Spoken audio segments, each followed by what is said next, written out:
Baik, bismillahirrahmanirrahim. Assalamualaikum warahmatullahi wabarakatuh. Perkenalkan, nama saya Muhammad Arif Ramadan, NIM F1B 02289.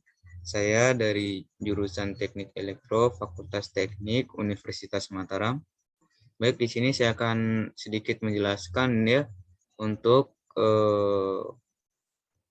modul 1 dari praktikum pengukuran besaran listrik, yaitu pengaruh batas ukur terhadap hasil pengukuran. Nah, baik, di sini coba slide berikutnya. Oke, di sini di pendahuluan latar belakangnya dilatar belakangi dengan pemakaian energi listrik yang sangat berkembang. Nah, maka diperlukan suatu instrumen atau alat yang dapat mengukur besarnya arus listrik yang dipakai dengan seteliti mungkin. Dengan adanya alat ukur tersebut, maka dapat diketahui besarnya harga besaran listrik yang diukur. Nah, di antara sekian banyak alat ukur listrik, salah satunya adalah ampermeter, contohnya. Ini merupakan salah satu alat ukur listrik pada suatu sistem kerja tenaga listrik yang terdiri dari satu buah jarum untuk menunjukkan nilai. Nah, ampermeter bekerja berdasarkan prinsip gaya magnetik atau gaya Lorentz. Nah, adapun tujuan dari modul 1 ini ada 2 tujuannya, yaitu untuk mengetahui pengaruh batas ukur terhadap hasil pengukuran dari tegangan dan arus. Dan yang kedua itu dapat mempergunakan alat ukur ampermeter dan voltmeter dengan benar. Nah, selanjutnya yaitu dasar teori di sini.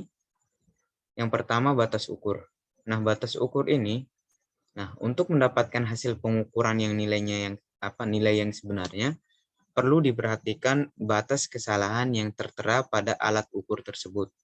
Nah, ketelitian alat ukur dibagikan menjadi 8. Nah, 8 kelas dia. Yang pertama 0,05, 0,1, 0,2, 0,5, 1,0, 1,5, 2,5, dan 5. Nah, di sini golongan dari kelas 0,05, 0,1, dan 0,2 termaksud alat ukur presisi yang tertinggi. Nah, biasanya digunakan di laboratorium yang standar. Nah, golongan alat ukur dari kelas 0,5 ini, 0,5 ini mempunyai ketelitian dan presisi tingkat yang berikutnya dari 0,05, 0,1, dan 0,2. Nah, alat ukur ini biasanya digunakan untuk pengukuran presisi. Nah, alat ukur ini biasanya portable ya. Golongan dari kelas yang berikutnya yaitu 1,0, nah, mempunyai ketelitian dan presisi pada tingkat lebih rendah dari alat ukur kelas 0,5. Nah, alat ini biasanya digunakan pada alat ukur portable yang kecil atau alat-alat ukur pada panel. Nah, golongan dari kelas 1,5, 2,5, dan 5 ini, alat ukur ini digunakan untuk panel-panel yang tidak begitu memperhatikan presisi dan ketelitian dia. Nah, selanjutnya yaitu alat ukur listrik. Nah, alat ukur ini diperlukan oleh manusia ya, karena besaran listrik itu seperti tegangan, arus, daya, frekuensi, dan lainnya itu tidak dapat secara langsung ditanggapi oleh panca indera kita. Itu yang harus diperhatikan. Nah, adapun beberapa definisi ya dari pengukuran listrik yang harus dipahami oleh kita. Nah, diantaranya itu instrumen, ketelitian, ketepatan, sensitivitas, resolusi, dan kesalahan. Nah, di mana instrumen ini, alat ukur, dia itu untuk menentukan nilai atau besaran dari kuantitas atau variabel dia nih. Nah, sedangkan ketelitian kedekatan alat ukur untuk membaca pada nilai yang sebenarnya dari variabel yang kita ukur.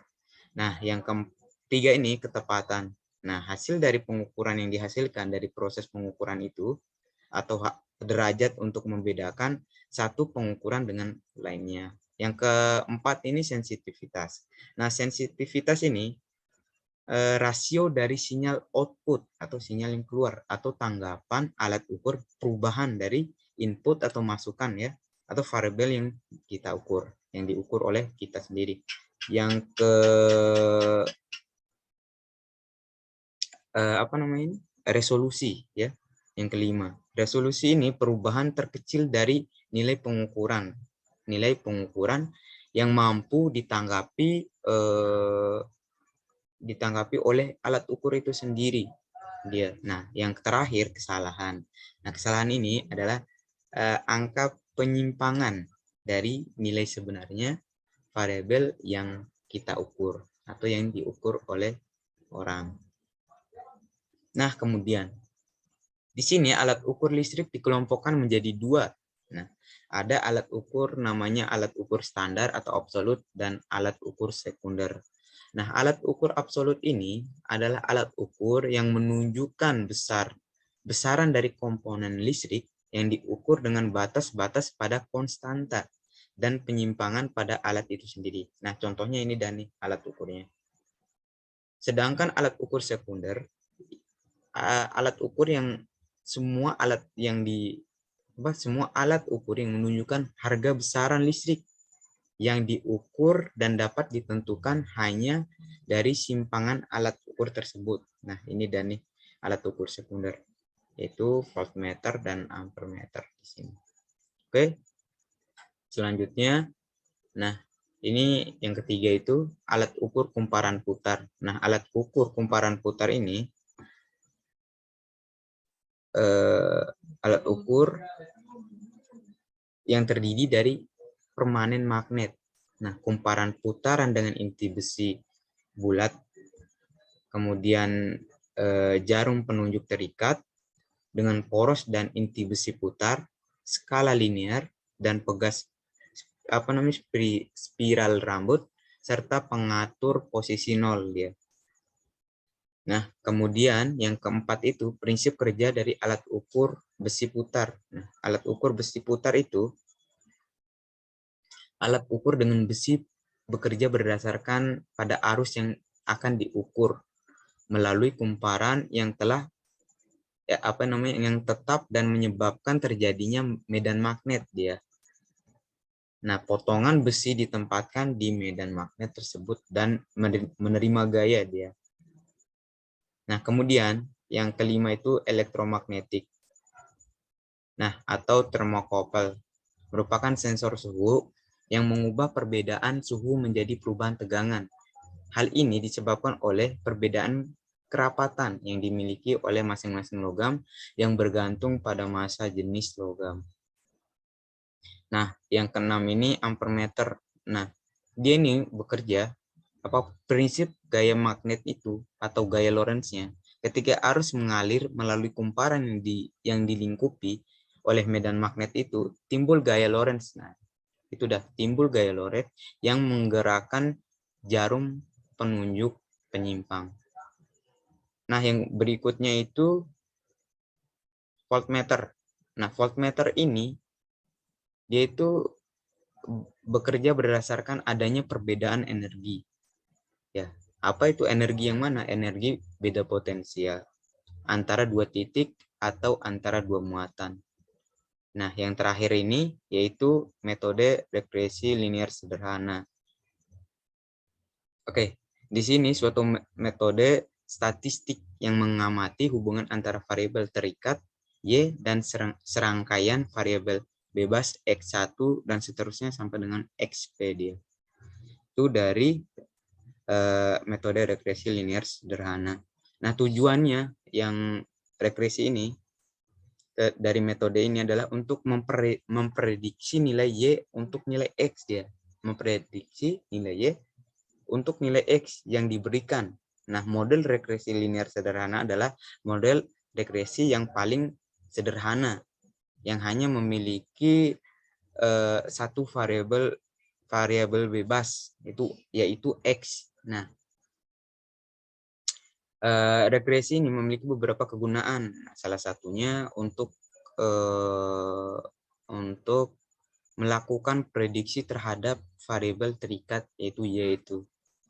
Nah, slide berikutnya. Nah, di sini ada hasil dan analisa, data hasil yang telah kita dapatkan dari praktikum yang telah kita lakukan. Di sini hasil pengukuran arus listrik. Oke, dari 10 kali percobaan ya. Nah, batas ukurnya itu dari 1 ampere, 2 ampere. Di sini dari nomor satunya 0,02, dari yang 1 ampere 0,03, 0,02 dan seterusnya. Kemudian beban lampu itu dari L1-nya 15, L2-nya itu 25, L3-nya 15, L4-nya 40, L5-nya 15.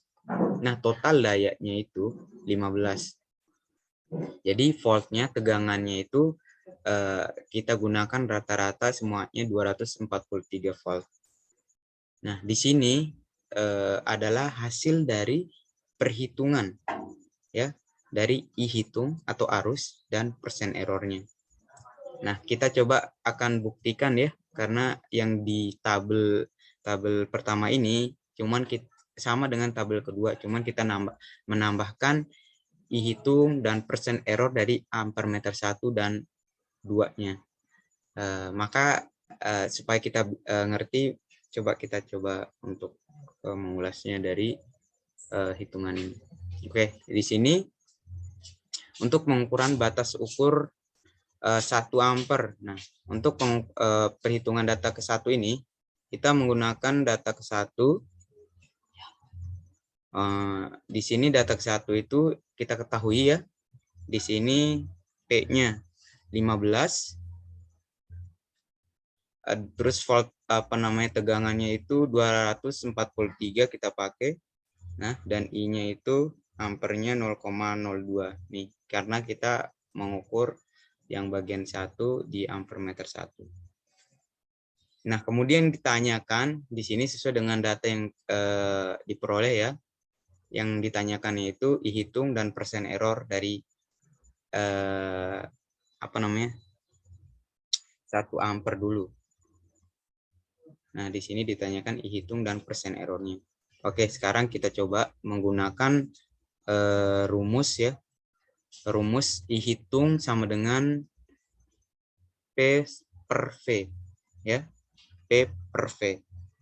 Kemudian didapatkan kan, setelah kita ketahui, sebenarnya gampang ya untuk mencarinya, untuk mencari dari I-hitungnya ini. Kita tinggal masukkan 15 ini P-nya, kemudian V-nya 243, kemudian kita bagikan 15 bagi 243. Yaitu didapatkan 0,06 ampere. Ya, di sini I-hitungnya 0,06 ampere kita dapatkan ya. Karena udah saya hitung. Kemudian kita dapatkan kita coba ngitung di bagian pengukuran batas ukur yang 2 ampere ya, ini ya. Kita akan buktikan hasil dari belum kita hitung ya, persen errornya dulu, sorry. Kemudian kita coba hitung persen error dari 1 ampernya. Di sini persen errornya, rumusnya yaitu I-hitung kurang dari I-ukur per I-hitung dikali dengan 100%. Oke, di sini langsung saja I-hitungnya itu kan kita udah dapatkan ya, tadi 0,06 ampere di sini. Kemudian kita masukkan I-ukur 0,03. Nah, I-ukurnya I-ukur 0,03. Kemudian di sini kita masukkan I-hitungnya lagi, di mana I-hitungnya tadi udah kita ketahui ya, 0,06. Kemudian kita kurangin, terus kita bagi dengan 0,06, dikalikan 100% di sini. Hasilnya 67%. Kita buktikan ya persen error dari 1 ampernya. 67%. Ya. Kemudian di bagian pengukuran batas ukur yang 2 ampere di sini sama aja hitungannya kayak yang di bagian 1 ampere ya, sama aja untuk hitungnya. Kalau yang persen errornya di sini cuman beda sedikit, perbedaan aja sedikit. Yang di sini dapatnya 50%, di sini 2 ampernya 50%, dan seterusnya begitu cara hitung dari data hasil dari pengukuran arusnya di sini, arusnya. Jadi dapat diketahui ya dari yang udah kita hitung dari yang udah kita hitung di sini untuk pengukuran batas ukur 1 ampere dan 2 ampernya. Terus yang kita ukur yaitu yang yang ditanya itu hitung dan persen errornya, maka kita dapat analisa ya, dapat kita analisa bahwa semakin besar nilai beban, maka nilai dari arus yang kita ukur semakin besar juga ya. Dan begitu juga nilai dari arus hitungnya. Nah, sehingga dapat diketahui bahwa nilai dari arus itu, dari arus ini, dari arus yang kita ukur dan nilai arus hitung berbanding lurus dia, berbanding lurus dengan besar beban sesuai dengan persamaan dari I sama dengan yang ini tadi, I sama dengan I hitungnya ini sama dengan P per V ya. Jadi dapat diketahui juga persentase errornya pun memiliki nilai yang tidak konstan, dia tidak konstan. Nah, hal ini dipengaruhi, adapun yang dipengaruhinya, dia itu dipengaruhi oleh kurangnya ketelitian pada saat membaca alat ukur. Adapun kesalahan kita dalam membaca alat ukur tersebut. Nah, kemudian lanjut ya untuk hasil dan analisisnya untuk bagian dari pengukuran arus listrik kan tadi. Sekarang kita masuk ke pengukuran dari hasil pengukuran tegangannya. Yang tadi kita cari arus, sekarang kita tegangannya ya. Dari pengukuran tegangan listrik ini kita menggunakan beban ya, beban L1, L2, L3, L4 dan L5-nya. Di sini L1-nya kita pakai 15, L2-nya 25, L3-nya 15, L4-nya 40, L5-nya 15. Jadi di sini masing-masing lampu itu ada 5 lampu, di mana L1-nya itu 15 watt, L2-nya 25, L3 15, L4 40, dan L5-nya itu 15 watt kita pakai. Di mana batas ukurnya kita pakai di sini yang 300 volt dan 750 volt. Ya. Di sini untuk udah ditetapkan untuk nilai dari batas ukurnya. Nah, total daya yang didapatkan setelah beban lampu ini ketika L1-nya itu on, kemudian L2 dan seterusnya sampai L5 itu off, maka total daya yang didapatkan cuma 15. Nah, begitu juga dengan percobaan keduanya ya. Tapi batas ukurnya atau tegangan yang dipakai itu sama saja. Daya yang 300 volt sama kayak yang 750 volt kita pakai di sini. Ya, yang 305 volt itu 243, sedangkan yang 705 volt itu batas ukurnya kita pakai dengan 250. Nah, di sini ketika kita matikan ya, dari kita coba di data yang kita ambil yang ke-6 ini, nomor ke-6. Di sini L1 dan L2-nya kita nyalain, sedangkan L3 dan L4 sama L5-nya ini kita matikan. Jadi poin yang kita dapatkan di sini total dayanya itu 40. Nah, yang kita dapatkan dari I-nya atau arusnya itu 0,05. Nah, selanjutnya dapat dilihat ya pada tabel berikutnya ini. Ini yaitu hasil dari perhitungan yang kita dapatkan untuk perhitungan V-nya, V hitung dan persen errornya. Oke, gimana cara perhitungannya? Sama saja, kita coba ya. Kita buktikan di sini. Untuk V hitungnya 750 untuk data yang pertama. Kita pakai aja data yang pertama. Oke, untuk pengukuran batas ukur 300 volt di sini, untuk perhitungan data ke satunya saja ya. Nah, data yang satu ini, jadi kita pakai data yang pertama. Diketahui P-nya 15 watt ya. P-nya 15 watt P-nya, dayanya ya. Kemudian V-nya, tegangannya 243 ya, yang udah kita tetapkan tadi 243. Kemudian arusnya ya I 0,02 ampere. 0,02 ampere seperti yang udah kita dapatkan di data yang kita peroleh. Kemudian yang ditanya di sini yaitu V hitung dan persen errornya. Berarti ada dua ya, yaitu V hitung. Kita coba untuk V hitungnya sama saja seperti rumus yang tadi, cuman bedanya kita cuman di sini kita apa yang ditanya itu V hitung, sedangkan yang tadi yang bagian arusnya itu yang ditanya I-nya. Nah, rumusnya di sini V hitungnya itu sama dengan P per I. Jadi, sudah diketahui ya, yang kita ketahui P-nya itu 15, kemudian I-nya itu 0,02. Kemudian 15 per 0,02 ini sama dengan 750 volt. Nah, V hitungnya 750 volt. Terbukti kan? Kemudian, gimana cara cari persen errornya? Sama saja untuk persen errornya. Persen errornya di sini, V hitung dikurang V ukur per V hitung. Nah, dikalikan dengan 100% dia. Di mana 100% kan? Jadi V hitungnya itu 750 sudah kita dapatkan. Kemudian V ukurnya, V ukur yang diukur tadi, batas ukur itu di mana? Nih. Ya, batas ukurnya yaitu 243 ya, atau volt tegangannya. 243. Kemudian per 750 dikalikan 100% sama dengan 67%. Nah, kita dapatkan 67%. Oke, teman-teman juga bisa ngitung kalaupun tidak percaya.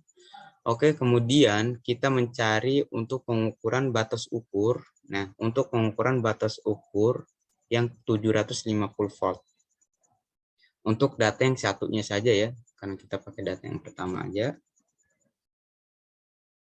Nah, oke, kemudian kita coba lihat.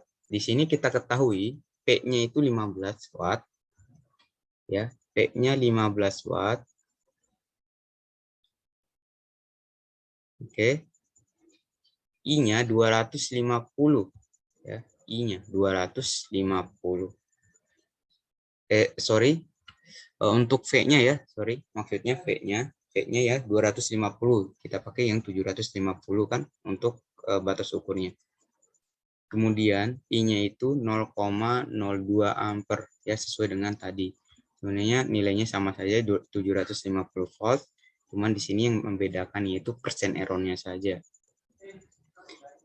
Oke, di sini persen errornya V hitung dikurangi V ukur kurang dari V hitung.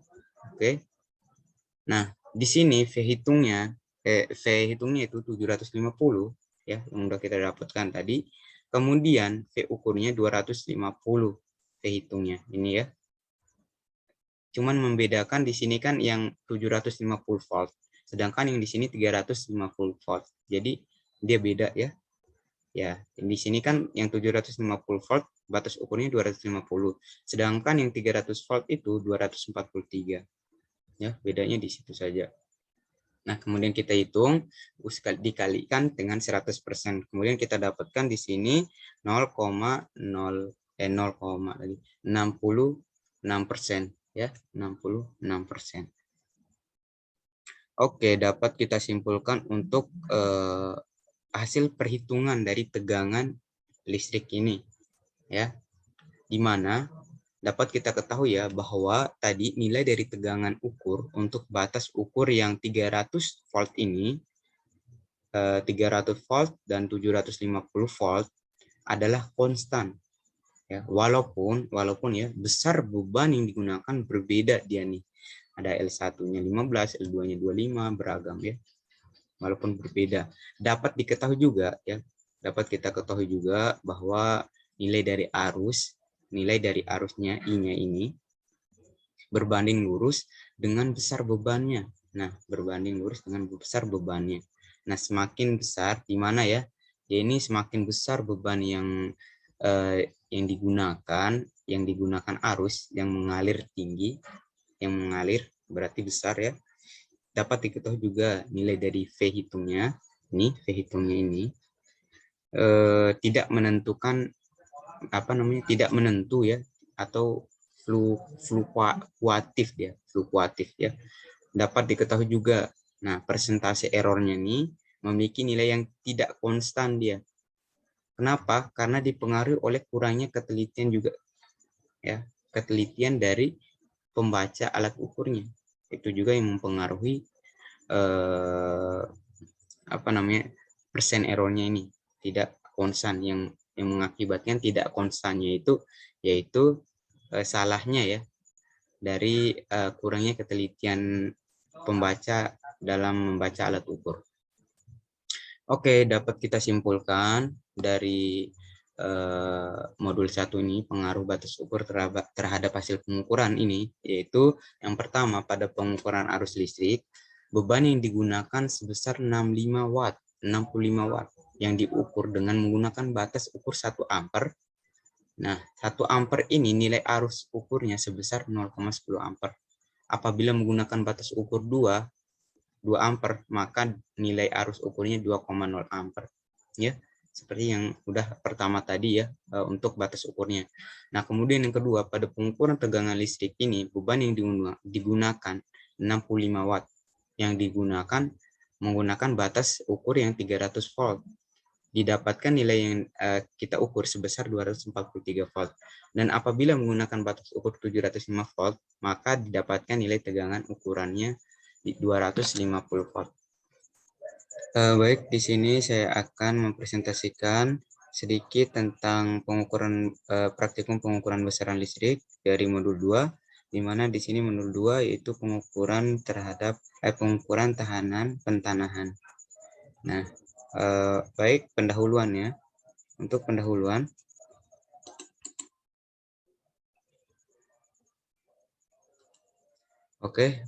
untuk pendahuluan di sini, adapun tujuannya. Nah, tujuan dari percobaan ini yaitu melakukan metode pengukuran tahanan tanah, mengetahui fungsi pentanahan pada sistem tenaga listrik. Nah, yang terakhir yaitu menganalisis dan membandingkan hasil pengukuran dengan nilai standar yang berlaku di sistem tenaga listrik. Oke, selanjutnya di sini DASTEO-nya ya, atau dasar teorinya. Di sini poin 1, definisi tahanan pentanahan. Nah, definisi dari tahanan pentanahan ini yaitu suatu usaha untuk mengamankan sistem instalasi listrik. Nah, dengan cara mentanahkan badan atau bodi peralatan instalasi tersebut yang menggunakan elektroda pentanahan yang ditanam ke dalam tanah dan dihubungkan melalui sistem penghantar. Nah, pentanahan ini berfungsi untuk mengamankan instalasi listrik, peralatan listrik, dan penggunaan listrik serta bangunan dari bahaya tegangan dan kebocoran tegangan, dan mengamankan komponen instalasi dari kerusakan akibat bahaya tegangan atau arus abnormal. Nah, di sini ada pun jenis dan metode pentanahan ya. Yang poin A, metode pentanahan ini. Nah, metode ini terbagi menjadi 2, metode 3 titik dan yang kedua itu metode 4 titik. Oke. Kita bahas dulu metode 3 titik. Nah, pada metode 3 titik atau 3-point method. Nah, di sini metode 3 titik ini dimaksud untuk mengukur tahanan pentanahan ya. Tahanan pentanahan. Nah, di sini bisa kita lihat ya. Di sini misalkan ya, di sini kan ada 3 nih dari gambar rangkaiannya ini. ada 3 batang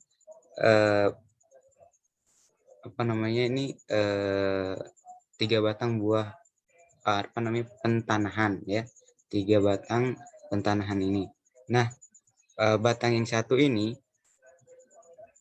itu untuk tahanannya hendak diukur dulu, sedangkan batang yang kedua ini dan yang ketiga sebagai batang pentanahan pembantu ya, sebagai pembantu yang juga belum diketahui tahanannya. Nah, kemudian poin yang kedua ini metode 4 titik. Nah, pada metode 4 titik ini batang besi atau sebut saja sebagai batang C1, P2, P1 dan C2. Nah, di sini ya. Nah, ditancapkan ke tanah dalam satu baris.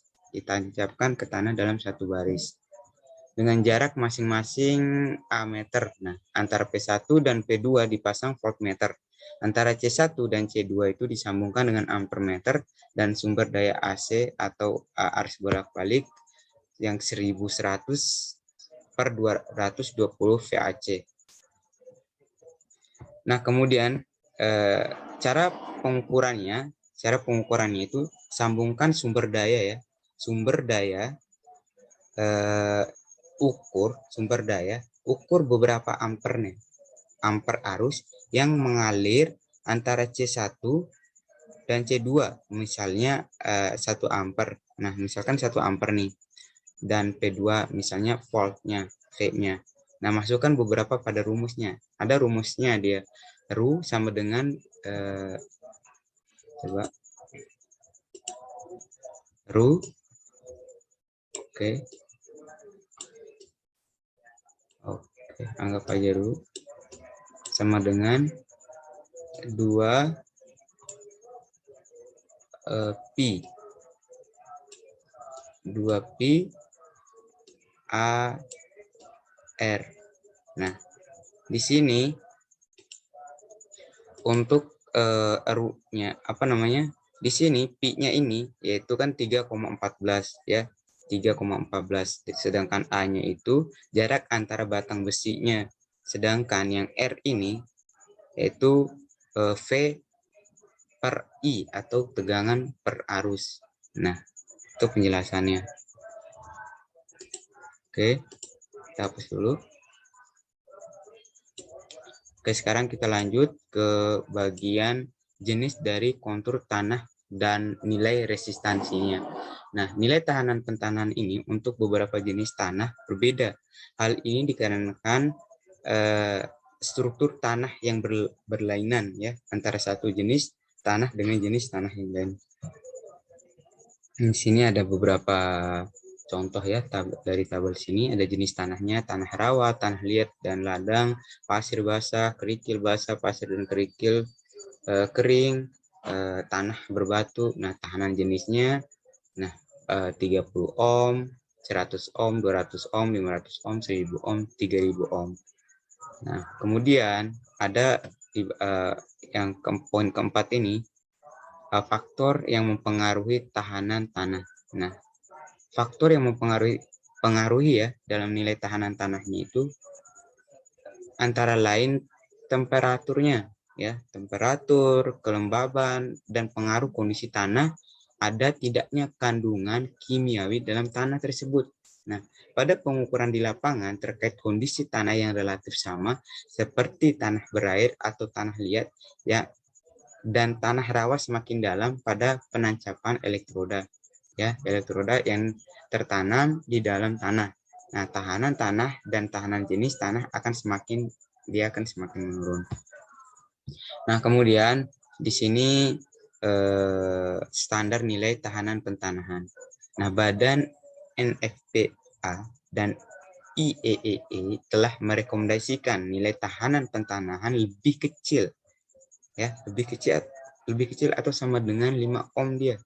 Nah, sedangkan Badan NEC menyatakan bahwa untuk meyakinkan impedansi sistem ke tanah besarnya kurang dari 25 ohm dan tercantum dalam NEC 250 0,56. Poin ke-6 ini standar nilai tegangan tanah. Nah, nilai tegangan tanah yang baik ya, yang baik dihasilkan oleh pembangkit listrik besar dengan tegangan dari 10 kV sampai dengan 25 kV. Dinaikkan dengan tegangan oleh gardu induk dengan transformator penaik tegangan menjadi 70 kV, 150 kV, 220 kV, ataupun 500 kV. Nah, kemudian disalurkan. Nah, disalurkan melalui transmisi. Tujuannya untuk menaikkan tegangan ialah untuk memperkecil kerugian daya listrik pada saluran transmisi dia, di mana dalam hal ini kerugian daya adalah sebanding dengan kuadrat yang mengalir. Nah, kemudian di sini dapat lihat ya, ini kita mengambil data hasil dari sistem tahanan pentanahan. Di sini kita mengambil hasil pengukuran tahanan tanah pada 0 derajat sama 90 derajat. Nah, di sini kita ngambil di lokasinya itu sebelah timur gedung C di bagian Fakultas Teknik Universitas Mataram. Nah, ini data yang kita dapatkan hasil pengukuran tahanan tanah pada 0 derajat. Pada 0 derajat ini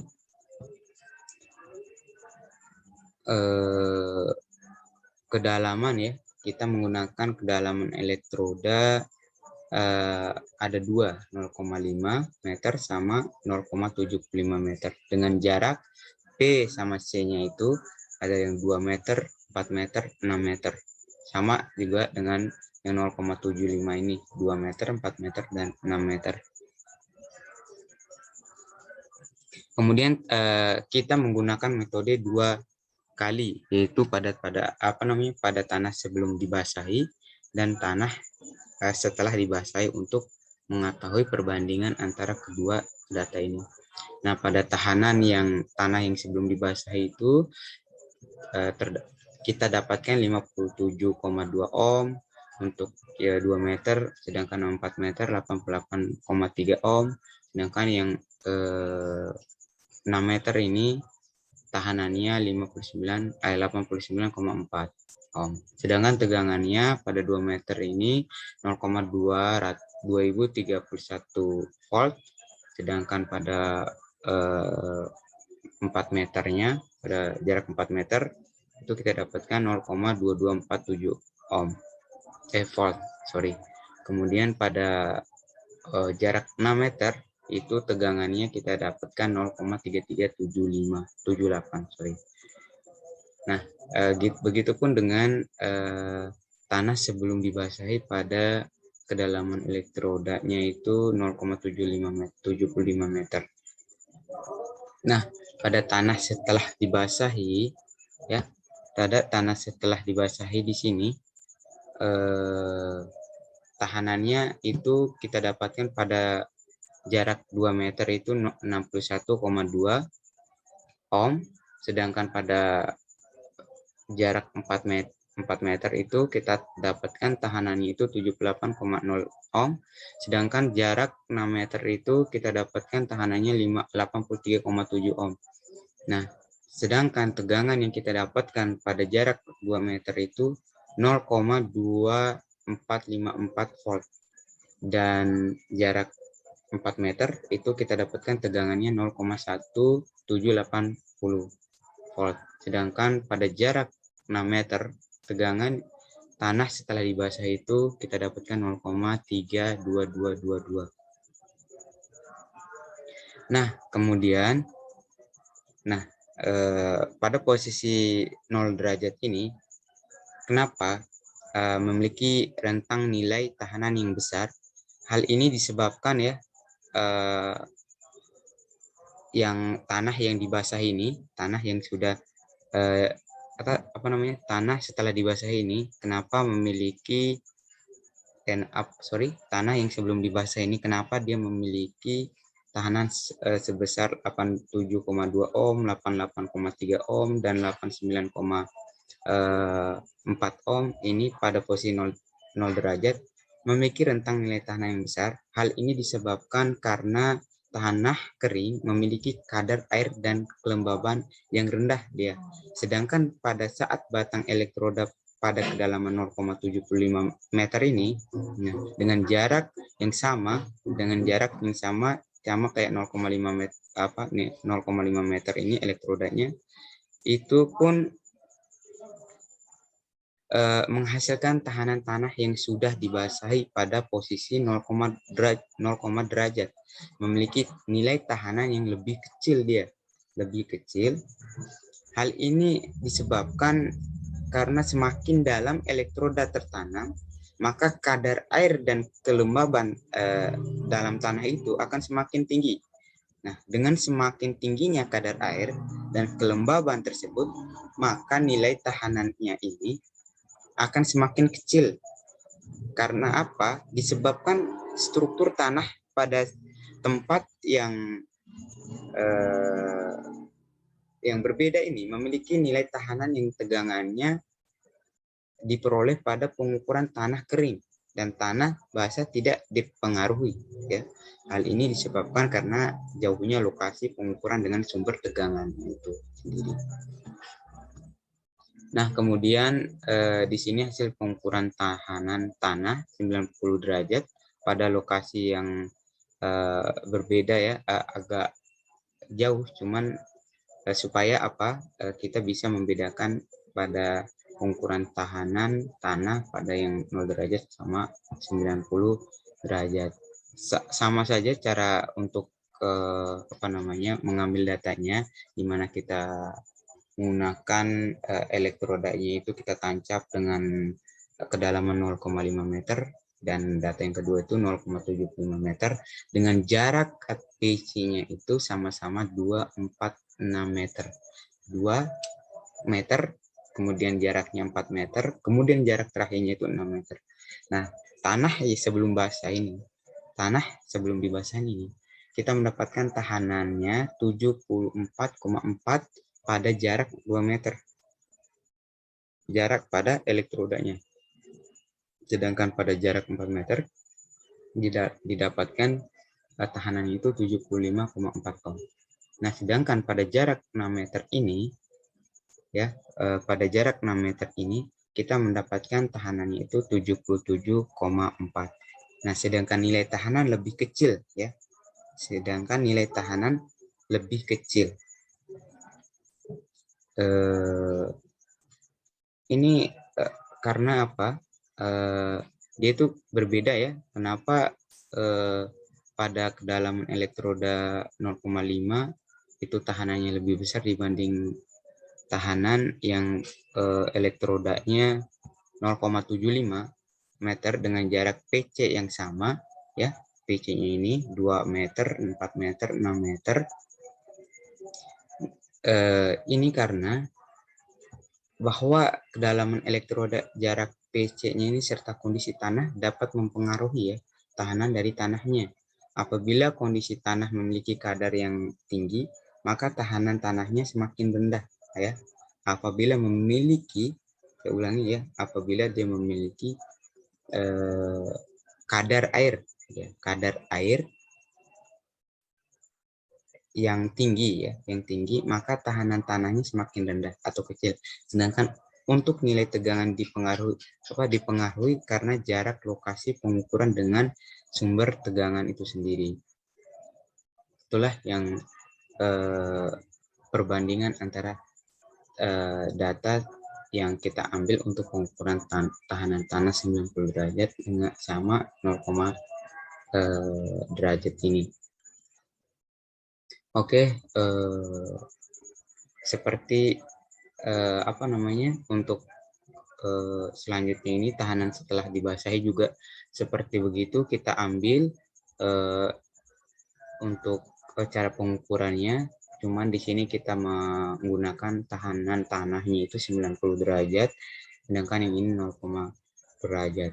Kemudian kita dapat simpulkan bahwa kondisi tanah dapat mempengaruhi tahanan dari tanahnya, dan apabila kondisi tanah memiliki kadar air yang tinggi, maka tahanan tanahnya semakin rendah atau kecil ya. Tegangan dipengaruhi karena jarak lokasi dari pengukuran dengan sumber tegangannya. Oke, dapat kita simpulkan bahwa tahanan pentanahan atau grounding kita tadi berfungsi untuk mengalirkan arus listrik ke bumi, ya, agar perangkat dan peralatan listrik dapat terhindar dari pengaruh petir atau gangguan sistem lainnya. Kemudian pada nanti kalau saat terjadi yang namanya konslet atau ada kejanggalan dalam aliran listrik, maka dia langsung gangguan, ya, tersambar petir, nanti langsung grounding inilah yang berfungsi untuk mengalirkan arus itu ke bumi sehingga tidak ada terjadinya yang namanya kecelakaan apa yang akan kita inginkan, yang tidak kita inginkan. Nah, yang poin kedua ini nilai arus berbanding lurus dengan kedalaman elektroda dia. Karena apa? Semakin dalam elektroda ditanam, maka semakin besar arus yang dapat ditransmisikan pada tahanan tanah tersebut. Di sini modul 3 ini yaitu pengukuran daya listrik. Oke. Besar dulu. Nah, yang pertama pendahuluan. Nah, di sini tujuannya. Nah, tujuan dari percobaan ini yaitu untuk mengenal berbagai metode pengukuran daya listrik dan mengetahui beberapa perbedaannya. Nah, selanjutnya di sini yaitu dasar teorinya. Di sini poin 1, pengukuran daya listrik. Nah, pengukuran daya listrik ini yaitu suatu perbandingan antara suatu besaran dengan besaran yang lain, tapi dia sejenis. Nah, dalam pengukuran listrik ini terjadi juga perbandingan. Dalam perbandingan ini digunakan suatu alat bantu, namanya alat ukur. Nah, alat ukur ini sudah dikalibrasi dia untuk digunakan untuk alat bantu, yaitu alat ukur yang sudah dikalibrasi. Nah, kemudian poin yang kedua yaitu daya listrik. Di sini ketika elektron bergerak dari suatu ujung, dari ujung muatan negatif, nah pindah bergerak ke ujung muatan positif pada suatu konduktor. Nah, berarti telah dilakukan suatu usaha listrik namanya. Nah, daya listrik ini merupakan laju dari elektron yang mengerjakan suatu usaha listrik. Ini berarti daya listrik merupakan kapasitas di mana suatu usaha listrik digunakan. Baik, di sini untuk daya listrik dapat dibedakan menjadi 3, yaitu daya aktif, daya reaktif, dan daya semu. Nah, daya aktif ini sendiri atau P adalah daya yang terpakai untuk melakukan energi sebenarnya. Nah, satuan dari daya aktif ini adalah watt. Nah, untuk satu fasa ini, nah rumusnya itu P sama dengan V kali I kali cos Pi. Nah, sedangkan untuk 3 fasa, P sama dengan 3 kali V kali I kali cos Pi. Nah, untuk daya reaktif itu sendiri, di sini, atau Q ya, daya aktif itu Q. Nah, adalah jumlah daya yang diperlukan untuk membentuk medan magnet. Dari pembentukan medan magnet, maka terbentuknya flux medan magnet. Nah, satuan dari daya reaktif ini adalah VAR, ya. Nah, untuk satu fasanya itu, satu fasa ya, rumusnya Q sama dengan V kali I kali sin Pi. Nah, untuk 3 fasanya itu Q sama dengan 3 dikali V dikali I kali sin Pi. Cuman membedakan di sini yaitu daya reaktif itu Q, kalau daya aktif itu P. Di situ ya bedanya. Nah, daya semu ini untuk daya listrik ini ya, daya listrik yang ketiga ini, daya semu atau S adalah daya yang dihasilkan oleh perkalian ya, perkalian antara tegangan dan arus, dari suatu jaringan. Nah, satuan daya semu ini adalah VA. Nah, di sini dapat dilihat ya untuk gambar dari rangkaian penjumlahan trigonometrik dari daya aktif, daya reaktif, daya reaktif, dan daya semuanya.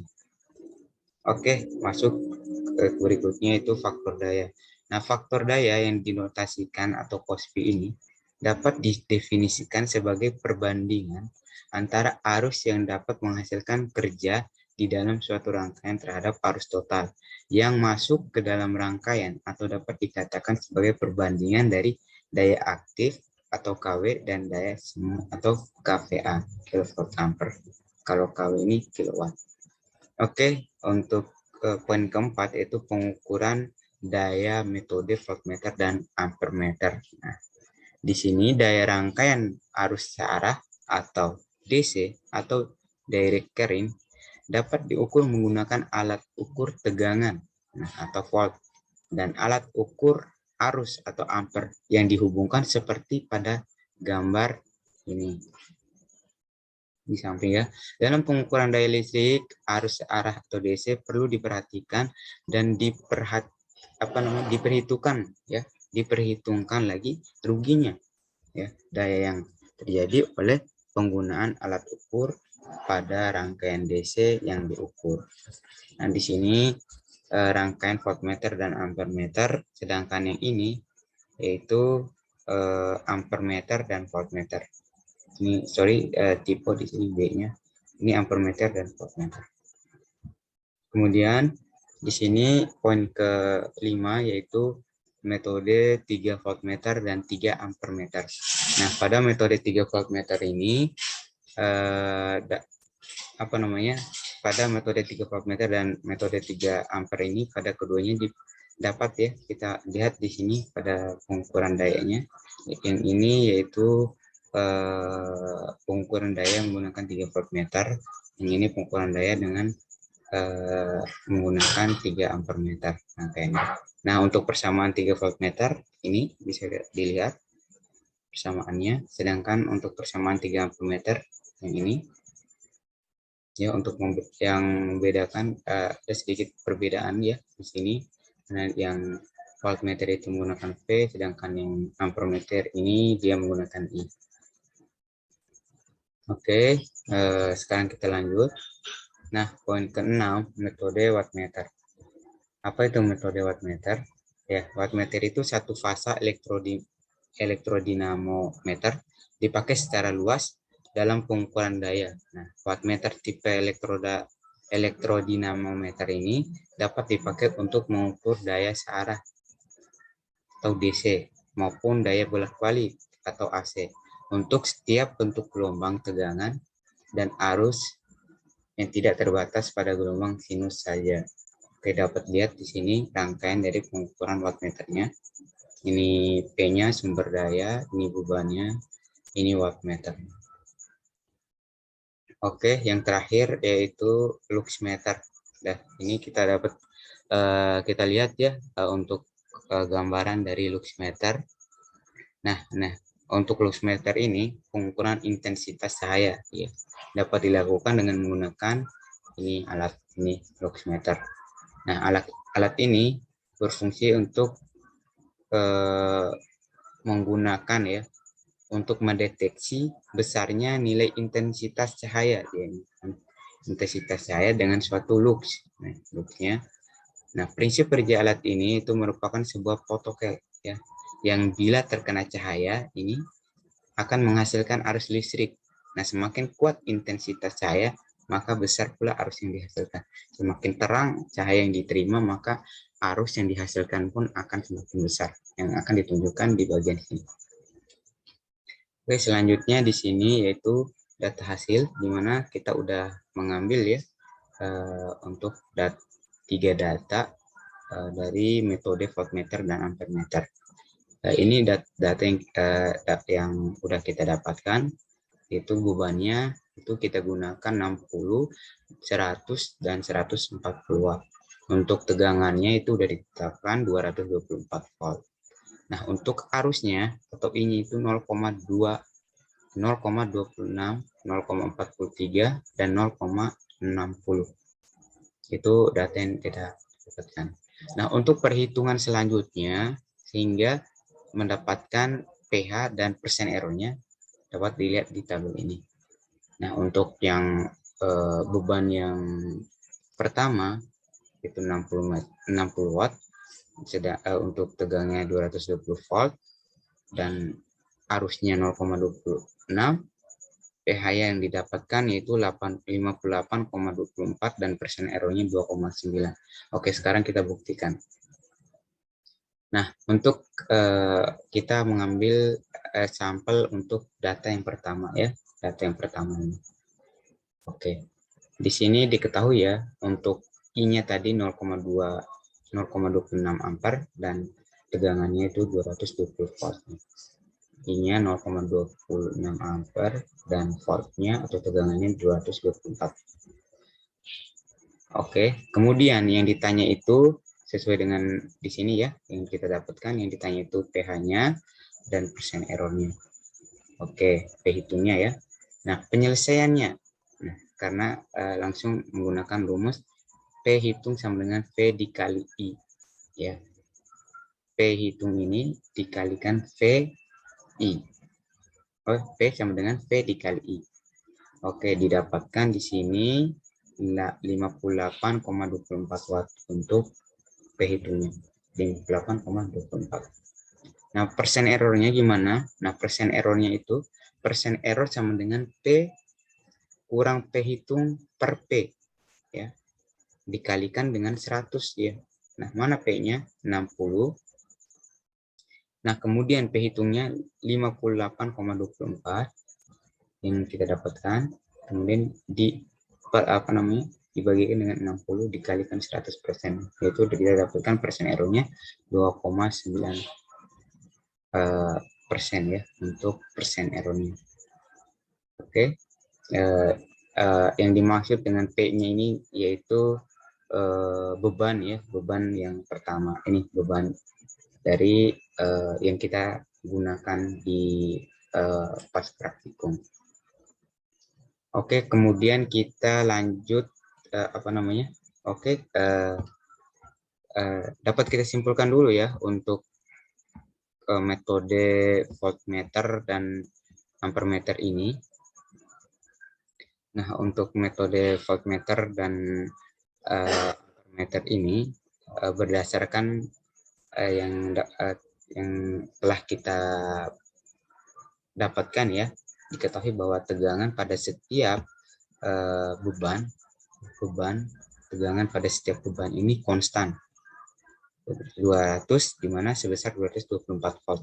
Karena apa? Tegangan yang diukur berasal dari sumber ya, merupakan sumber dari tegangan dari PLN ya, dari 224 volt ini. Dapat juga kita ketahui arus yang mengalir pada rangkaian semakin besar. Arus yang mengalir pada rangkaian semakin besar ya. Nah, semakin besar. Hal ini dikarenakan apa? Sesuai dengan pernyataan arus ya, berbanding lurus dengan beban. Nah, bebannya ini. Nah, dapat juga nilai daya hitung. Kita juga mendapatkan nilai daya hitungnya ya, berbanding lurus dengan nilai arusnya. Nah, sehingga semakin besar nilai arus, maka nilai daya hitung pun juga semakin besar. Hal ini kita kan menggunakan persamaan P sama dengan V dikali I. Ini ya. P sama dengan V dikali I. Nah, nilai persentase persen errornya pun didapatkan menilai selisih yang cukup kecil ya, cukup kecil. Nah, yang terhadap daya hitungnya itu sebesar 2,9%. Nah, ada di yang kedua itu 3,68% dan 4%. Hal ini dapat dibuktikan ya dengan persamaan persen error sama dengan P kurang P hitung per P dikalikan dengan 100%. Oke, selanjutnya masuk ke metode ampermeter dan voltmeter. Pada metode ini kita menggunakan juga beban yang sama dan arus yang sama pula, tegangan yang sama pula. Nah, tidak ada bedanya ya antara voltmeter dan ampermeter. Cuman kita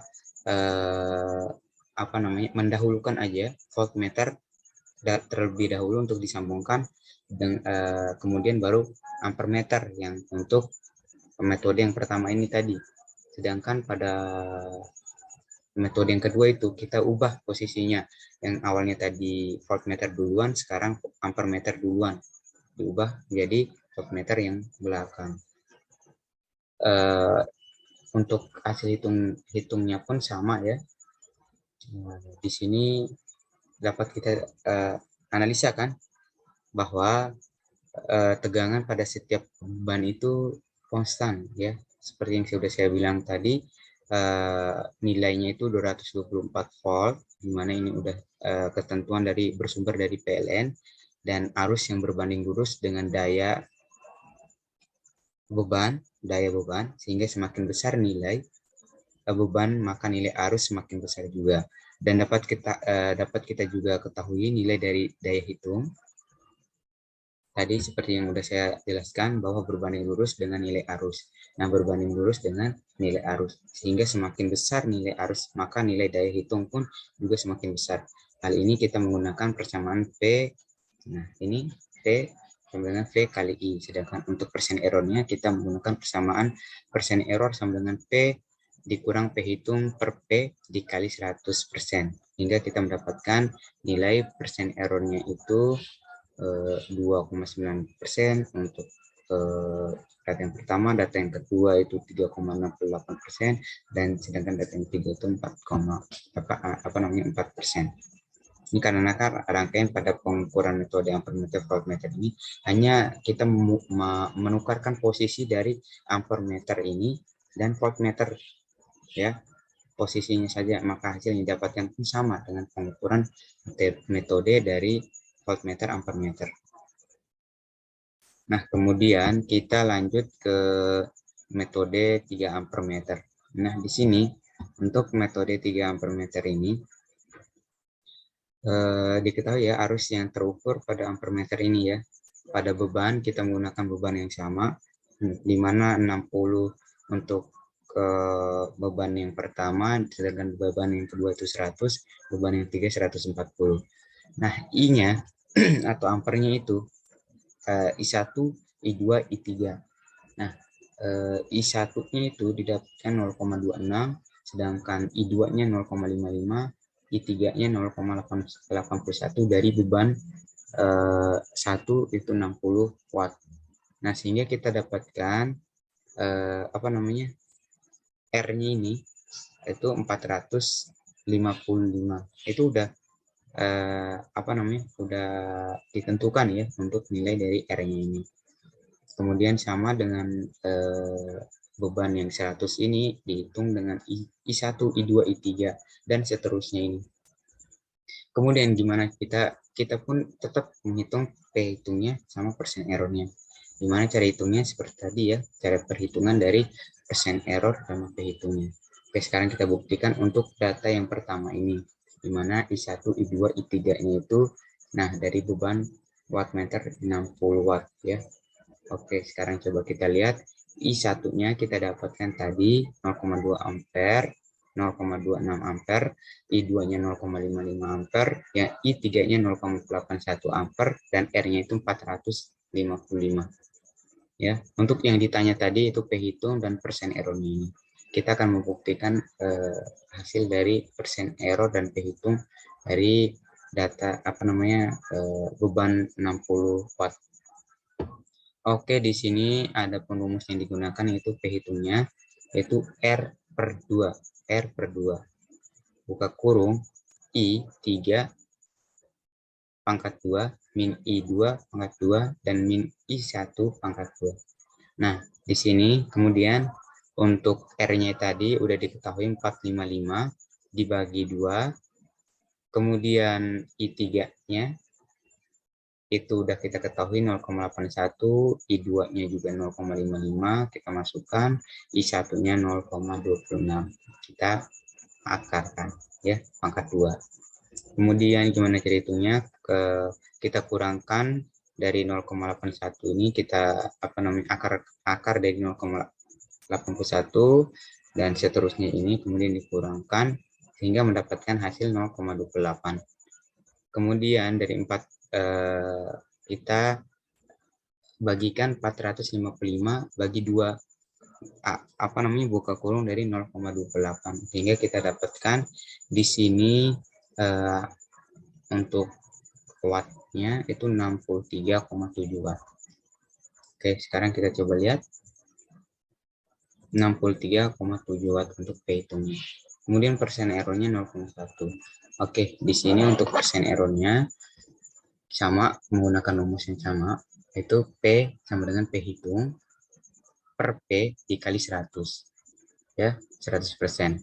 Nah, P-nya tadi 60, bebannya ya kan. Nah, P hitungnya kita dapatkan di sini 63,7 watt per P-nya 60 atau bebannya itu dikali 100% sama dengan 6,1%. Coba bisa dihitung sendiri ya untuk hasilnya. Nah, ya udah setelah kita ketahui untuk data yang 2 untuk beban yang 100%, untuk beban 100 watt, 140 watt ini sama saja untuk cara perhitungannya. Bisa dibuktikan sendiri. Kemudian dapat kita analisa ya bahwa arus yang terukur pada ampermeter ini berbanding ampermeter pertama ini semakin besar ya. Ampermeter pertama ini semakin besar, hal ini karena arus berbanding lurus dengan beban. Arus ini berbanding lurus dengan beban. Sehingga semakin besar nilai beban ini, nilai beban, maka nilai arusnya pun akan mengalir tinggi ya, besar juga. Hal ini memenuhi persamaan dari P tadi, rumusnya P sama dengan V kali I.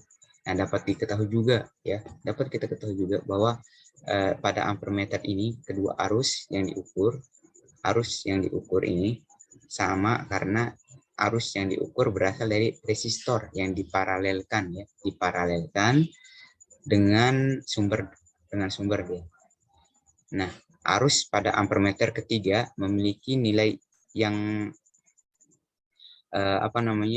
lebih besar dia dibandingkan dengan ampermeter kedua dan pertama ini, karena ampermeter ketiga ini mengukur arus total yang ada pada rangkaian ya, dia mengukur arus total pada rangkaian. Nah, nilai daya hitung pun semakin besar juga, sehingga dapat diketahui juga bahwa daya hitung juga ini berbanding lurus dengan arus dia, Ini menggunakan persamaan P sama dengan yang seperti kita rumus ini. Tadi mana ya? Ini ya, P sama dengan R2 ini, terus kita masukkan nilai dari 3/2/1. Nah, dapat diketahui juga nilai dari persentase errornya ini didapatkan memiliki nilai yang tidak tetap ya, dia. Karena adanya kesalahan pengamatan saat membaca alat ukur atau alat ukur yang kita gunakan itu kurang akurat ya. Hal ini juga dikarenakan dibuktikan dengan persamaan persen errornya itu sama dengan P hitung per P dikali 100%. Selanjutnya metode 3 voltmeter ya. Untuk metode 3 voltmeter ini sama saja untuk bebannya 60, 100, dan 140. Nah, cuman di sini kan tadi kita ukur ampermeternya ya, arusnya, sedangkan yang kita di sini metode 3 voltmeter atau tegangannya. Volt 1, volt 2, dan volt 3, dan R. Nah, untuk volt 1 ini kita dapatkan 145, sedangkan volt 2-nya itu 85, dan volt 3-nya itu 228. Nah, dia tetap. Nah, gitu juga seterusnya kita dapatkan. Nah, untuk perhitungan selanjutnya dapat dilihat ya pada tabel ini. Untuk perhitungannya sama saja. Untuk perhitungnya itu kita menghitung P hitung dan persen errornya. Kita akan buktikan ya kenapa dia bisa. Nanti kita akan analisa bagaimana bisa terjadinya angka ini kok V3-nya kok bisa tetap segini nilainya. Oke, sekarang kita coba untuk menghitung dulu P-hitung untuk membuktikan apakah benar P-hitungnya dari bebannya 60 watt dari V1 148, V2-nya 85, dan V3-nya 228, dan R-nya itu 455. Oke, sekarang coba kita hitung ya.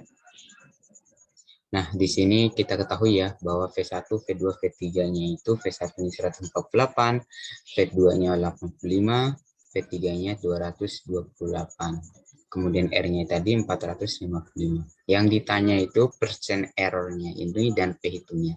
Nah, cara penyelesaiannya gimana? Yaitu P-hitung sama dengan 1/2R. Buka kurung V3 kuadrat min V2 kuadrat min V1 kuadrat. Kita masukkan satunya per 2, R-nya tadi 455, kita masukkan, kemudian V3-nya 228, V2-nya 85, V1-nya 145. Kemudian kita hitung, kita jumlahkan, sehingga kita dapatkan di sini nilai dari dari perkurungan ini 23,734. Nah, kemudian kita kemudian kita jumlahkan lagi sehingga mendapatkan nilai 26,1 watt. Nah, 26,1 watt. Kalau tidak percaya bisa dihitung ya untuk P-hitungnya. Sedangkan di mana persen errornya ini sama saja rumusnya P sama dengan P hitung per P kali 100%. Di mana persen errornya ini 60 ya, bebannya tadi kita pakai data yang pertama, bebannya tadi kita pakai 60 watt. Nah, kita masukkan P-hitungnya berapa tadi, kita dapatkan di sini 26,1 watt, dan kita kalikan dengan 100% sehingga kita mendapatkan hasil 56,5 ya, kita dapatkan. Oke. Dapat kita analisa ya bahwa diketahui nilai tegangan yang terukur ini, nilai tegangan yang terukur pada voltmeter ini, voltmeter pertama ini berbanding terbalik dengan beban dia, sehingga semakin besar nilai beban ini, maka nilai tegangan pun semakin kecil dia. Nah, makin kecil dia, makin besar nilai bebannya, maka semakin kecil tegangannya. Nah, dapat diketahui juga tegangan yang terukur pada voltmeter keduanya ini berbanding lurus dengan beban dia. Sehingga semakin besar nilai beban, maka nilai tegangannya pun semakin besar. Dan untuk voltmeter ketiga ini memiliki nilai yang konstan dia, karena tegangan yang diukur ini merupakan tegangan dari sumber dia. Dan dapat diketahui juga nilai daya hitungnya fluktuatif ya. Hal ini dapat dibuktikan dengan menggunakan persamaan P hitung tadi sama dengan 12. Ini ya, P hitungnya sama dengan 1/2R, kemudian dengan rumus yang P3 kurang P2 kurang V1 ini. Dan dapat diketahui juga persentase errornya itu memiliki nilai yang besar ya. Hal ini dikarenakan kesalahan pembacaan alat ukur itu juga yang oleh pengamat atau alat ukur yang digunakan itu juga kurang akurat. Hal ini dapat dibuktikan juga dengan persen error yang telah kita gunakan tadi, yaitu persen errornya sama dengan P kurang P hitung per P kalikan dengan 100% untuk melihat hasil dari persen error. Selanjutnya untuk kesimpulannya ya, karena tidak untuk percobaan 3 ini itu kita menggunakan metode voltmeter ampermeter, voltmeter 3 ampere, maksudnya metode 3 voltmeter dan metode 3 ampermeter. Nah, dapat kita simpulkan bahwa pengukuran besaran listrik terhadap terdiri dari 4 metode, yaitu metode voltmeter ampermeter, voltmeter, metode 3 voltmeter, dan metode 3 ampermeter, dan metode wattmeter. Nah, yang kedua, metode voltmeter ampermeter ini dan ampermeter voltmeter, pada ampermeter dirangkaikan seri ya. Pada rangkaian ampermeter ini itu kita rangkaikan dengan seri. Nah, dan voltmeter dirangkaikan dengan paralel pada rangkaiannya. Kemudian daya dapat dihitungkan. Dayanya itu dapat dihitung dengan persamaan antara arus dan tegangan yang terukur, yaitu P sama dengan P dikali I. Sedangkan pada poin yang ketiga ini, pada perhitungan arus dapat diketahui bahwa semakin besar nilai beban yang digunakan, maka nilai arus yang dihasilkan pun semakin besar seiring dengan bertambahnya beban. Nah, sesuai dengan persamaannya itu I sama dengan V kali I sama dengan V per P. Kemudian poin yang terakhir yaitu pengukuran daya menggunakan 3 voltmeter. Jika daya yang digunakan itu semakin besar, maka daya hitung juga akan semakin besar. Nilai daya hitungnya pun dipengaruhi oleh nilai tegangan atau volt dan hambatan atau R pada beban. Sesuai dengan persamaan P hitung sama dengan R per 2. Buka kurung V3 akar 2 min V2 akar 2 min V1 akar 2. Sedangkan hasil pengukuran daya menggunakan metode 3 ampermeter itu, jika daya yang digunakan semakin besar, maka nilai daya hitung akan semakin besar. Dan daya didapatkan dari perhitungan antara ketiga ampermeter dengan resistor. Nah, persamaannya itu P hitung sama dengan R per 2.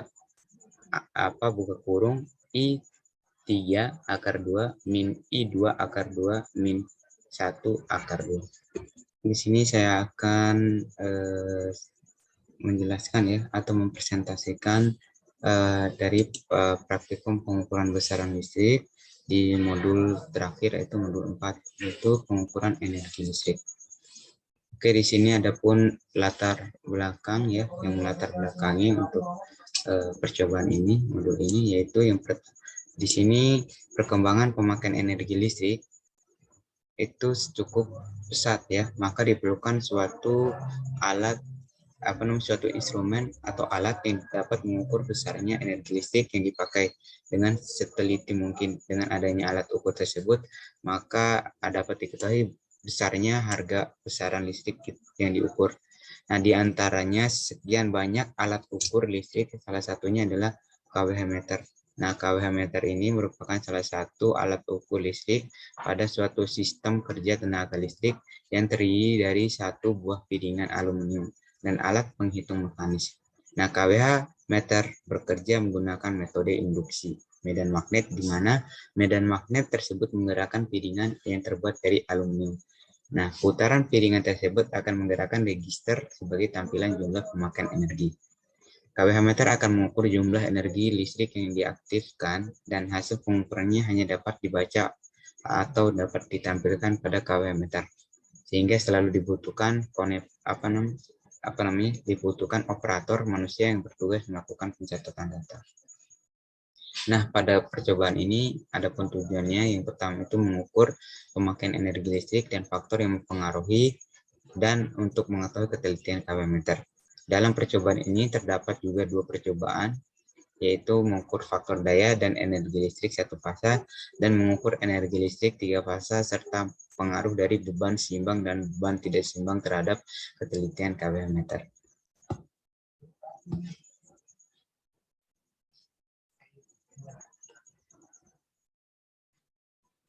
Oke. Di sini sudah dijelaskan ya, untuk kWh meter itu adalah alat ukur untuk mengukur energi listrik dia dalam orde kWh. Nah, karena energi merupakan hasil perkalian antara daya dengan waktu.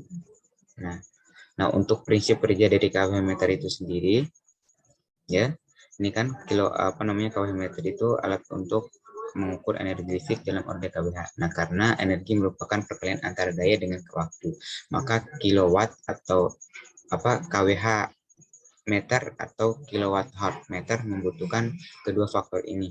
Nah, pada prinsip kilowatt meter ini, ya, prinsip dari kilowatt meter ini adalah sebuah motor kecil yang mempunyai kecepatan sebanding dengan daya yang melaluinya. Oke, di sini prinsip kerja dari kWh meter. Nah, KWH meter memiliki dua inti besi ya, dua inti besi. Nah, inti besi U dipasangkan dua buah belitan arus yang masing-masing kakinya dari kakinya itu menggunakan kawat penampang besar. Nah, inti besi yang berbentuk EI ini adalah dia itu menggunakan satu belitan tegangan dipasang pada kaki tengah inti besinya saja nih. Nah, kaki ke tengahnya. Jumlah belitan tegangan lebih banyak dengan penampang kawat halus. Nah, piringan ini itu piringan putar aluminium yang ditempatkan di antara dua inti besi U dan EI ya. Nah, akibat efek elektromagnetis ini kedua inti besi tersebut, nah ini pada piringan aluminium timbullah arus eddy yang menyebabkan torsi putaran pada piringan ini. Nah, piringan aluminium ini bertumpu pada poros. Nah, kecepatan putaran sebanding dengan daya dari beban. Nah, jumlah putaran sebanding dengan energi yang dipakai beban dalam rentang waktu tertentu saja. Kalau semakin besar beban yang dimasukkan, maka putarannya itu dari piring aluminium ini akan semakin besar juga. Oke, selanjutnya yaitu KWH meter satu fasa dan 3 fasa. Nah, KWH meter satu fasa ini terdiri dari dua kawat, yaitu kawat fasa dan kawat netral. Ya, KWH meter ini satu fasa ini digunakan untuk mengukur daya listrik dengan skala kecil saja. Nah, untuk persamaan energi listrik ini satu fasa, yaitu KWH sama dengan V kali I kali cos pi dikali T per 1000. Nah, V ini yaitu tegangan atau volt, sedangkan ini arus atau ampere. Nah, cos pi itu faktor daya, sedangkan theta adalah waktu atau jam. Kemudian KWH meter 3 fase ini, nah terdiri dari 4 kawat. Nah, 3 kawatnya itu sebagai fasa, sedangkan 1 kawatnya sebagai netral. Nah, KWH meter 1 fasa 3 fase ini digunakan untuk mengukur daya listrik skala besar. Ya, nah skala besar berarti dia ini kayak di bagian yang 3 fase itu di bagian pabrik-pabrik, kayak industri-industri besar lainnya, sedangkan yang 1 fase itu untuk rumah-rumah kecil yang udah ditentukan oleh PLN besar dari tegangannya. Nah, sama saja sama yang kayak 1 fase, bedanya di sini dia menambahkan 3 fase itu KWH meternya itu sama dengan 3 di sini. Nah, V dikali I cos pi dikali T per 1000 sama saja untuk keterangannya. Kemudian ya yang ke ini faktor dayanya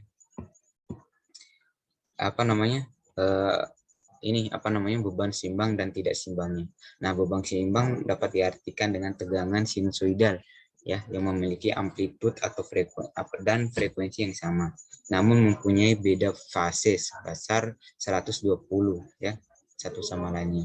Jadi beban seimbang itu memiliki sudut yang sama dengan 120 derajat masing-masing sudut.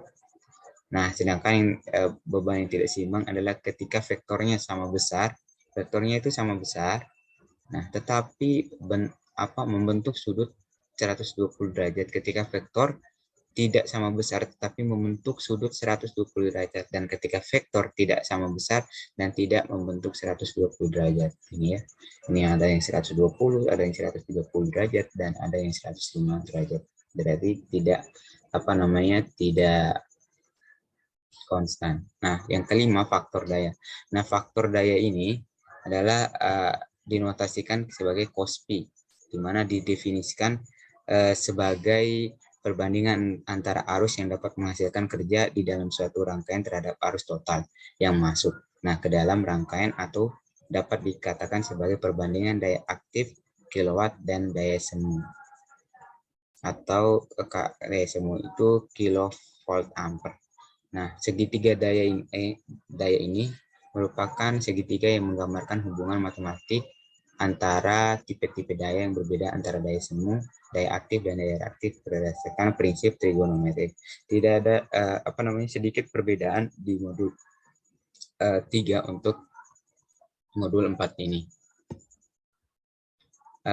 Kemudian kita coba masuk ke bagian hasil dan analisa yang kita dapatkan. Nah, hasil data yang setelah kita praktikum kemarin, kita mendapatkan untuk pengukuran energi satu fasanya. Untuk energi satu fasa ini, kita menggunakan beban itu 48, 45 untuk pertama, yang kedua itu 70, sedangkan yang ketiga itu 190. Nah, daya yang didapatkan itu 46,5, yang kedua 68,7, dan yang ketiga 188,7. Nah, Kospi ini udah ditetapkan 1, dan ampernya yang kita dapatkan itu 0,09 untuk yang pertama, yang kedua 0,104, yang ketiga itu 0,350. Untuk voltnya itu sama 220 volt karena tegangan yang sudah ditetapkan. Nah, hasil perhitungan energi satu fase ini yaitu di sini kita menghitung persen error dan Kospi hitungnya. Oke, di sini kita akan ambil example untuk data yang pertama saja ya. Kita dapatkan di sini data yang pertama itu persen errornya 0,7 dan Kospi hitungnya itu 3,06.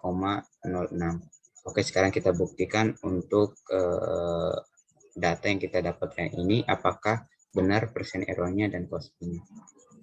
Di sini dapat kita ketahui ya untuk P-nya itu 46,5, P-nya 46,5 ya. V-nya itu 220 volt, V-nya 220 volt dan I-nya itu 0,069. Nah, yang ditanya di sini persen errornya ini dan Kospi-nya. Nah, cara penyelesaiannya kita menggunakan rumus Kospi hitung sama dengan P per V kali I, di mana P-nya tadi 46,5 kita masukkan per V-nya itu 220 dikalikan dengan I-nya arusnya 0,069. Nah, didapatkan untuk Kospi-nya Kospi hitungnya itu sama dengan 3,06 Kospi-nya. Kemudian persen errornya gimana? Persen errornya itu yaitu kita menggunakan rumus persen error sama dengan Kospi hitung min Kospi per Kospi hitung dikalikan dengan 100%.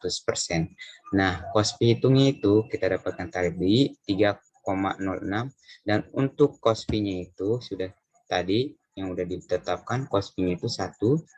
Nah, di sini dikalikan dengan 100% maka dapat hasil akhirnya itu 0,67%. 0,67% untuk hasil akhir dari Kospi 0, persen errornya 0,07. Nah, begitupun dengan data yang 2 dan 3 untuk cara menghitungnya cara menghitungnya pun sama saja ya. Nah, dapat kita analisa bahwa kita ketahui bahwa tegangan satu fase ini memiliki besar yang tetap ya, besaran yang tetap yaitu 220 volt untuk tegangannya. Dan untuk persentase errornya hal ini tergantung dari penggunaan KWH-nya ya, KWH meter atau human error-nya. Nah, persentase error terbalik dengan daya dan beban, tetapi perbandingan lurus dengan nilai Kospi-nya itu, Kospi hitungnya itu Kospi hitung maksudnya berbanding lurus dengan nilai Kospi-nya. Jika nilai dayanya itu nilai daya dan bebannya tinggi, maka persentase errornya pun akan rendah ya. Akan rendah dia. Dan nilai Kospi hitung juga rendah. Nilai Kospi hitungnya juga rendah. Jika nilai daya dan bebannya rendah, maka persentase errornya akan tinggi. Jika daya dan bebannya itu rendah, maka nilai persen errornya pun akan tinggi. dan nilai Kospi hitungnya juga akan rendah. Hal ini karena apa? Karena dibuktikan menggunakan persen error ya. Persamaan persen errornya itu sama dengan Kospi ya. Kospi hitung ini kurang Kospi per Kospi hitung dikalikan dengan 100%. Nah, nilai Kospi hitung yang di fluaktif atau ketidakseimbangan ini disebabkan karena faktor human error dan dari faktor keakurat dari alat ukur itu sendiri. Nah, kemudian untuk hasil pengukuran dan putaran.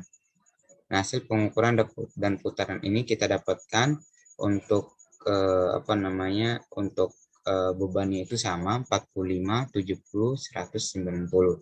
Nah, untuk N putarannya itu 1 kali. Dan waktu yang dibutuhkan di sini kita dapatkan 0,192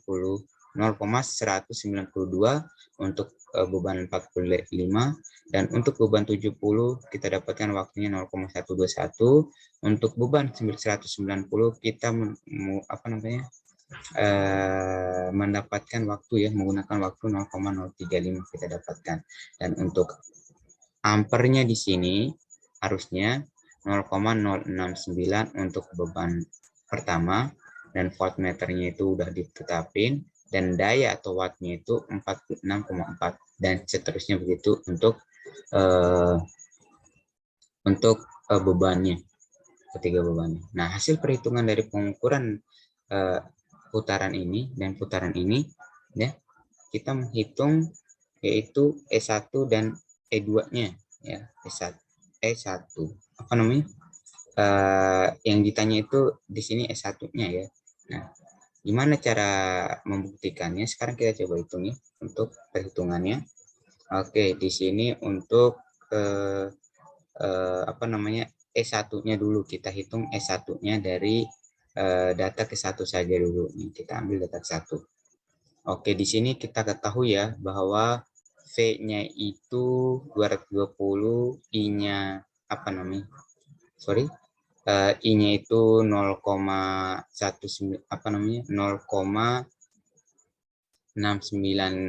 ampere ya, 0,069 ampere, sedangkan T-nya itu 0,192. Itu waktunya ya, ini waktunya.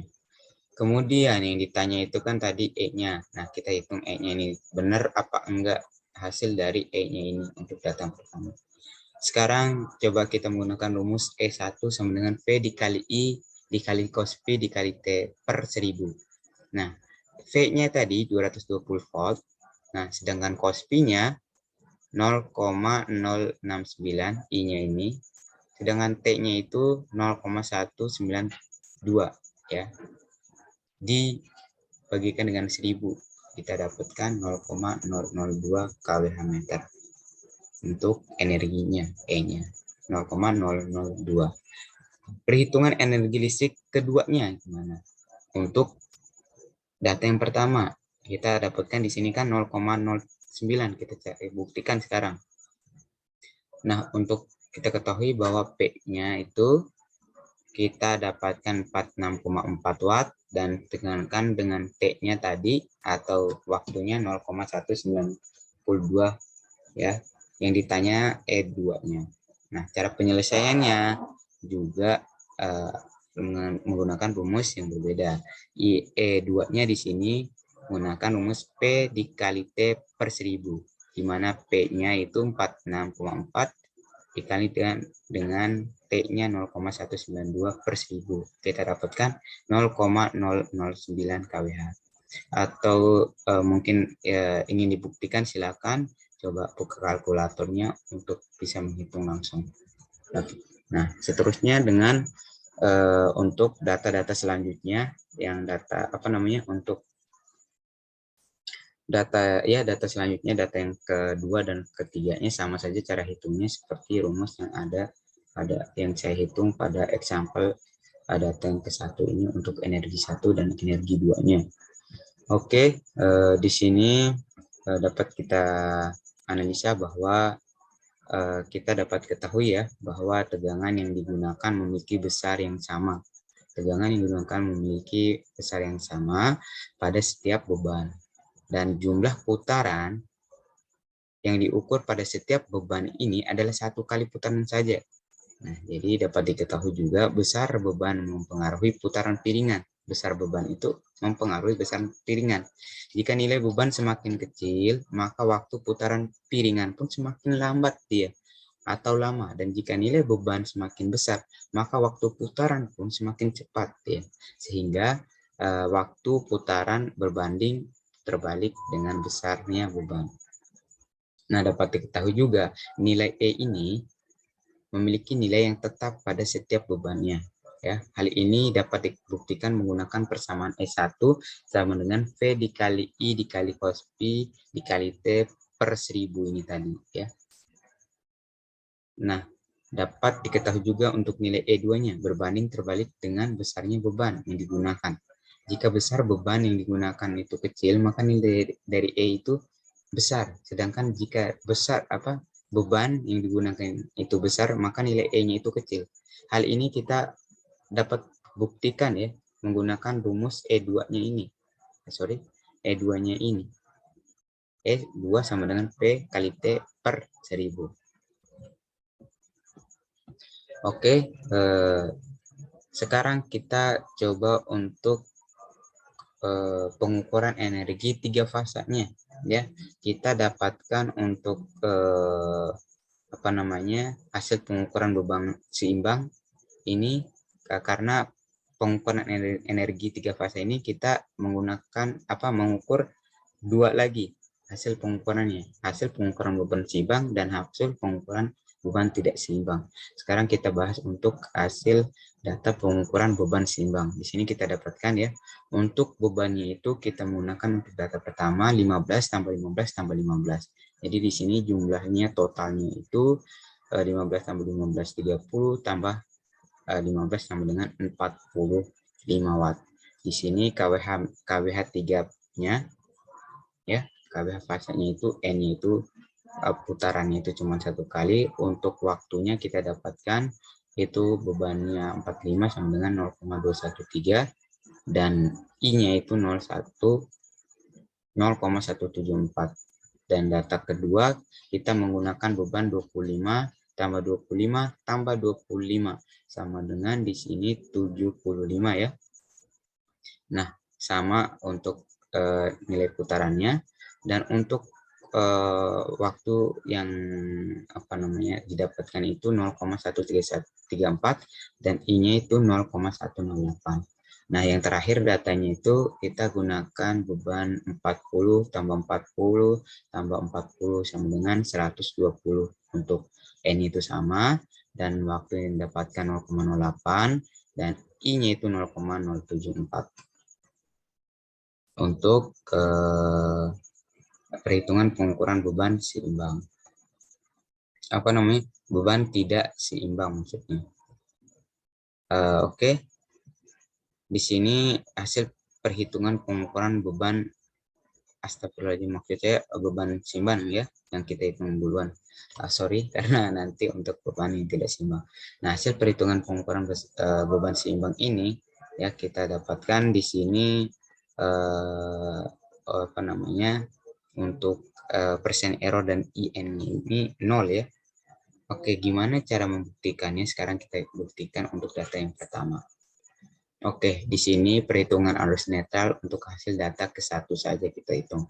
Di sini kita ketahui ya, P-nya itu di sini P-nya bebannya itu 15 tambah 15 tambah 15. Ya, dan V-nya itu kita menggunakan 220 volt ya, tegangannya.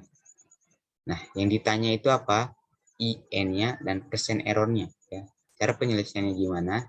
Kita menggunakan rumus IN sama dengan P per V kurang dari ya 0 derajat. Ya. Sama dengan 15 tadi kita gunakan V-nya tadi 220 volt ya, dikurang dari 0 derajat segitu dengan seterusnya, dan untuk 0 derajat dan 120 derajat dan 240 derajat. Nah, didapatkan untuk 15 per 220 kurang dari 0 derajat ini kita dapatkan 0,068 kurang dari 0 derajat.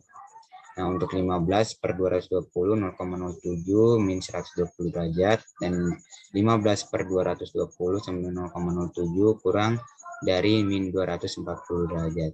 Nah, kita dapatkan hasil akhirnya yaitu di sini ditambahkan, kemudian min plus, kemudian hasilnya itu 0 ampere. Bisa dibuktikan, kalau tidak percaya bisa dibuka kalkulatornya, kemudian hitung, apabila tidak percaya.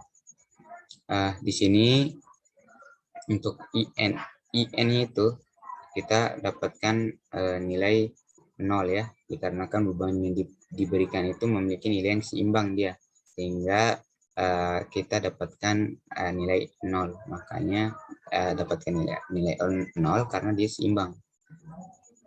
Nah, kemudian dapat kita analisa ya, persen errornya pun maka 0 juga dia. Nah, jadi untuk nilai IN ini dari ketiga beban ini bernilai 0 dikarenakan beban yang diberikan itu memiliki nilai yang seimbang. Hal ini kita dapat buktikan ya dengan persamaan yang udah kita taruh tadi rumusnya, IN sama dengan P per V kurang dari 0 derajat. Ya, sedangkan waktu putarannya ini berbanding terbalik dengan beban. Jika beban yang diberikan memiliki nilai yang kecil, maka waktu putarannya itu lama. Jika beban yang diberikan memiliki nilai yang besar, maka waktu yang diperlukan atau putarannya itu semakin cepat.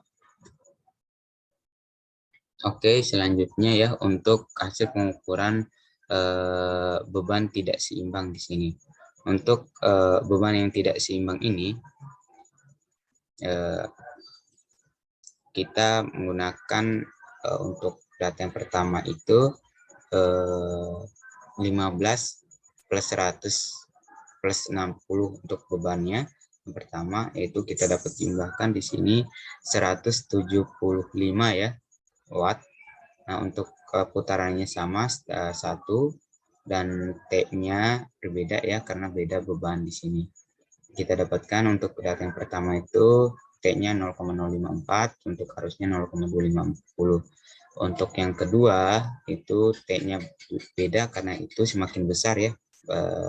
Data yang kedua itu kita pakai bebannya dan hasil yang didapatkan untuk T-nya itu 0,030 dan I-nya itu 0,45. Sedangkan yang data yang ketiga ini semakin besar pula ya beban yang didapatkan, beban yang kita masukkan, kemudian I putarannya sama, T yang didapatkan 0,025 dan I-nya ini di sini kita dapatkan 0,55. Nah, hasil dari perhitungan ini, pengukuran beban tidak seimbang ini, yaitu kita mengukur ya beban tidak seimbang ini menggunakan IN, kita hitung IN-nya dan persen error-nya. Oke, sekarang kita coba menghitung untuk data yang pertamanya ya. Di sini data pertama sebagai example-nya saja ya. Di sini bebannya itu 15 plus 100 plus 60 sama dengan 175. Oke, gimana cara perhitungan netral untuk hasil data pertama? Dapat kita ketahui untuk P-nya tadi ya 15 plus 100 plus 60 dan V-nya itu 220 volts yang sudah ditentukan. Nah, yang ditanya itu IN dan persen error-nya. Nah, cara penyelesaiannya sama saja, kita menggunakan rumus P sama dengan V kurang dari 0 derajat ya. Kita coba hitung. Nah, yang pertama 15 masukkan 160. Nah, untuk V kurang dari 0 derajat karena di sini beda ya penilaiannya.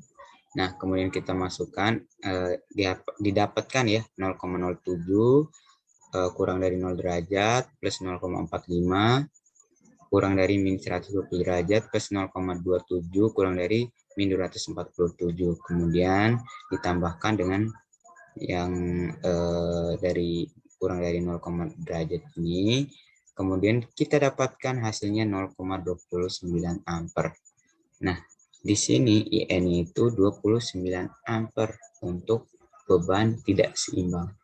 Nah, persen error-nya pun sama saja ya, cara perhitungannya itu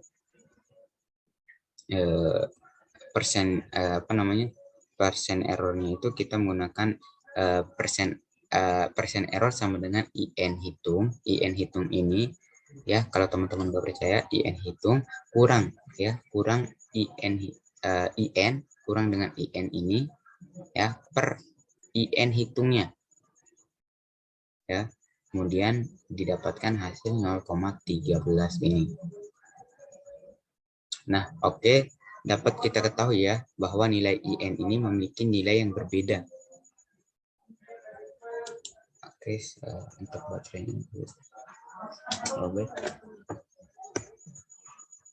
Nah, untuk kita lanjut ya. Untuk nilai IN ini memiliki nilai yang berbeda karena beban yang digunakan tidak memiliki nilai yang sama atau tidak seimbang dia, sehingga memenuhi syarat ya, memenuhi syarat beban seimbang, yaitu beban yang tidak seimbang, yaitu ketika beban tidak memiliki besar yang sama, itu maka didapatkan IN itu tidak tidak konstan ataupun tidak sama di sini karena bebannya itu tidak seimbang.